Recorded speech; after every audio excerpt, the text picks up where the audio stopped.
Est-ce que tu avais des méthodes quotidiennes, je sais pas, par rapport à ton organisation, à ta nutrition, parce que t'es à un âge où en fait en général on fait rentrer de l'argent, on le redépense immédiatement dans la découverte de la vie. C'est quoi toi Ah non, non, moi là, tout l'argent que je gagnais, je l'investissais. Ok. Je m'achetais des formations, je m'achetais des livres. Waouh. Déjà aussi jeune. Ouais, okay. ouais, à 19, 20 ans, je m'achetais déjà des livres, je faisais des formations et tout pour apprendre des choses. D'accord. Parce que très tôt, du coup, je me suis dit non, mais c'est pas possible, on n'est pas obligé de travailler pour quelqu'un sur un taf qu'on n'aime pas ou qu'on n'a pas envie. Il y a forcément une solution, tu vois. Et donc j'ai cherché. Et, Internet, il n'y a rien de mieux que ça. J'ai cherché.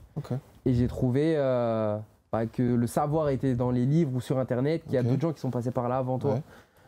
Et du coup, j'ai trouvé petit à petit ton rythme, mon rythme, ta méthode. Mais vraiment, j'avais un focus long terme direct en fait. De moi, je veux réussir. Et je sais que ça passe par des sacrifices maintenant, tant que je suis jeune, où je sors pas.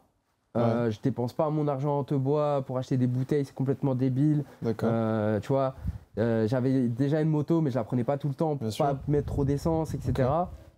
Pour rester près de mes sous. J'allais à la BU, tu vois, pour lire des livres gratuitement, vraiment pour apprendre de tout. Et donc la nutrition, je l'ai appris comme ça, en lisant des livres, même les affaires, entre guillemets, le business, développer des trucs. Donc ce rapport YouTube, à la culture et à l'éducation, tu l'as vraiment, ça fait vraiment partie de toi, quoi. Ouais, mais je l'ai développé tout seul, tu vois, ça me vient pas de mes parents ou quoi. C'est juste à un moment, je me suis dit, personne va le faire pour moi.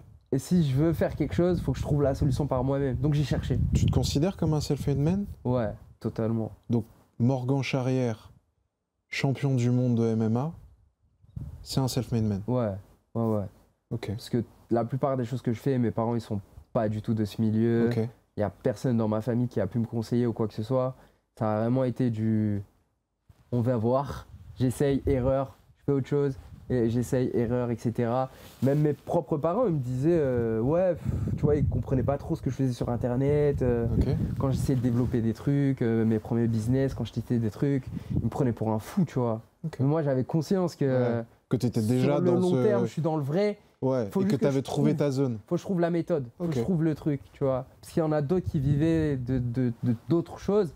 Et je me disais, mais ces personnes, elles ont rien de plus que moi. Elles ont juste trouvé ce qui leur allait, ou une méthode, ou il y a quelque chose. Leur secret, en fait. Tu vois, je pense qu'il y a un tronc commun entre tous les gens qui ont réussi. Et moi, c'est ça que je cherchais. La solution, enfin le tronc commun. Et c'est pour ça que j'ai lu beaucoup de livres, même des biographies sur des mecs, pour trouver le tronc commun entre toutes ces personnes qui ont réussi. Parce que la réussite, c'est vraiment personnel aussi. Et mais en tout cas, comment ils ont acquis cette indépendance ou vraiment d'être capable d'avoir leur propre choix. Et ça a tous été la même chose. Ils se sont mis dans les trucs, ils font des erreurs, mais ils ont un point, une vision, et ils découpent en objectifs. Et ça commence par demain matin, qu'est-ce que je fais? Et on démarre. Je te propose qu'on aille dans cette zone dont tu parles. Ouais.